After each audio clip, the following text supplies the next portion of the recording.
कानून मंत्रालय के अधिकारी को हुआ कोरोना, शास्त्री भवन के एक हिस्से को किया गया सील। देश भर में कोरोना वायरस के संक्रमण की चपेट में लोग लगातार आते जा रहे हैं। रोजाना कोरोना मरीजों की संख्या में इजाफा हो रहा है। अब कोरोना की चपेट में कानून मंत्रालय के एक अधिकारी आ गए हैं।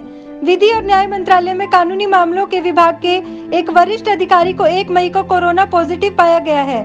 वह 23 अप्रैल को आखिरी बार अपने दफ्तर गए थे। एक अधिकारी ने बताया कि ए विंग की चौथी मंजिल को गेट नंबर 1 से लेकर गेट नंबर 3 तक सील कर दिया गया है। वहां पर सैनिटाइज करने का काम जारी है। वहीं बुधवार तक उस हिस्से की कुछ लिफ्ट और गेट बंद रहेंगे। पिछले महीने नीति आयोग की बिल्डिंग को सील किया गया था। इससे पहले राजीव गांधी भवन में भी कोरोना वायरस पॉजिटिव मरीज मिलने के बाद सील किया जा चुका है और बाद में सैनिटाइज किया गया। इसी तरह हाल ही में कोरोना वायरस की वजह से सीआरपीएफ के हेडक्वार्टर के एक हिस्से और बीएसएफ हेडक्वार्टर को सील किया जा चुका है। अधिकारी के पॉजिटिव पाए जाने के बाद कानूनी मामलों के विभाग के शास्त्री भवन कार्यालय को सील कर दिया गया है। कोरोना की दवा बनाने के करीब पहुंचा भारत। अमेरिका में गंभीर मरीजों को दी जाएगी रेमडेसिविर। कोरोना वायरस से पूरी दुनिया जूझ रही है।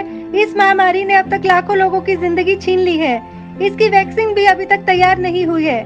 ऐसे में खबर है कि भारत कोविड-19 की दवा बनाने के करीब पहुंच चुका है।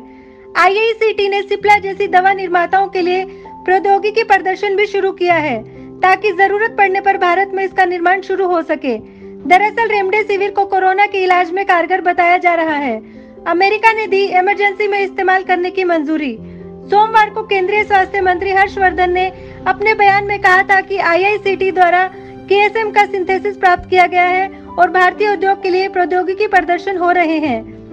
फेविपिराविर फ्लू की दवा के बाद कोरोना वायरस महामारी कोविड-19 के इलाज के लिए यह एक और आशाजनक दवा है। रेमडेसिविर का निर्माण गिलियड साइंसेज करती है। रेमडेसिविर को क्लिनिकल डाटा के आधार पर अमेरिका में कोविड-19 के इलाज के लिए आपातकालीन अनुमति मिल चुकी है।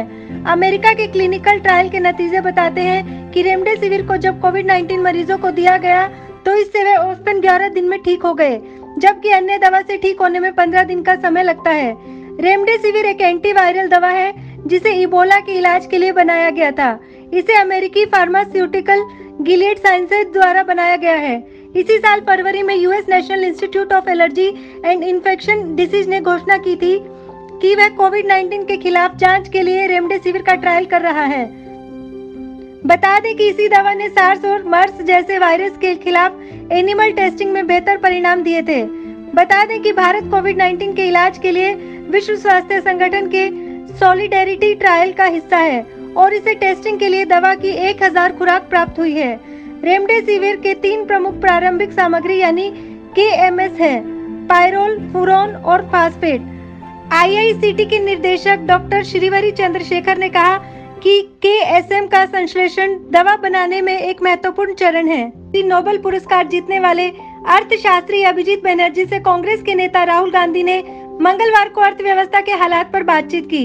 कोरोना वायरस संकट के बाद अर्थव्यवस्था को पटरी पर लाने के उपायों पर चर्चा करते हुए अभिजीत बनर्जी ने कहा, इस संकट से निकलने का एक ही उपाय है कि सरकार लोगों के हाथों में खर्च करने लायक पैसा दे। कांग्रेस के पूर्व अध्यक्ष राहुल गांधी के साथ बनर्जी वीडियो कॉन्फ्रेंसिंग के जरिए बात कर रहे थे। उन्होंने इस बात पर भी जोर दिया कि भारत सरकार को भी अमेरिका सहित कुछ दूसरे देशों की तरह बड़ा राहत पैकेज देना होगा ताकि लोगों के पास पैसा आए और बाजार में डिमांड बढ़ सके। गांधी ने पूछा कि क्या न्याय की योजना की तर्ज पर लोगों को पैसे दिए जा सकते हैं, तो उन्होंने कहा निश्चित तौर पर। साथ ही उन्होंने यह कहा कि अगर हम निचले तबके की 60% आबादी के हाथों में कुछ पैसे देते हैं तो इसमें कुछ गलत नहीं होगा। यह एक तरह का राहत पैकेज ही होगा। बातचीत में बनर्जी ने यह भी कहा कि जिनके पास राशन कार्ड नहीं है उन्हें कम से कम 3 महीने के लिए अस्थायी राशन कार्ड जारी किए जाए ताकि उन्हें अनाज मिल सके। गांधी के एक सवाल के जवाब में उन्होंने यह भी कहा कि जरूरतमंद तक पैसे पहुंचाने के लिए राज्य सरकारों और गैर सरकारी संगठनों की मदद ली जा सकती है। दिल्ली में भारतीय सेना के अनुसंधान और रेफरल अस्पताल में सेना के 24 लोग कोरोना पॉजिटिव पाए गए हैं। अस्पताल के और मरीजों की रिपोर्ट का भी इंतजार है। सेना के प्रवक्ता कर्नल अमन आनंद ने बताया कि सभी 24 लोगों में भारतीय सेना के अस्पताल के कैंसर विभाग में भर्ती किए गए सेवारत और सेवानिवृत्त सैन्य कर्मियों और उनके आश्रित शामिल हैं। इन्हें दिल्ली कैंट के बेस अस्पताल में स्थानांतरित कर दिया गया है। दिल्ली में भारत तिब्बत सीमा पुलिस ITBP के 45 कर्मियों के कोरोना पॉजिटिव होने का मामला सामने आया है। इनमें से दिल्ली में आंतरिक सुरक्षा में तैनात किए गए 43 और दिल्ली पुलिस के साथ लॉ एंड ऑर्डर ड्यूटी के लिए तैनात किए गए 2 लोग शामिल हैं।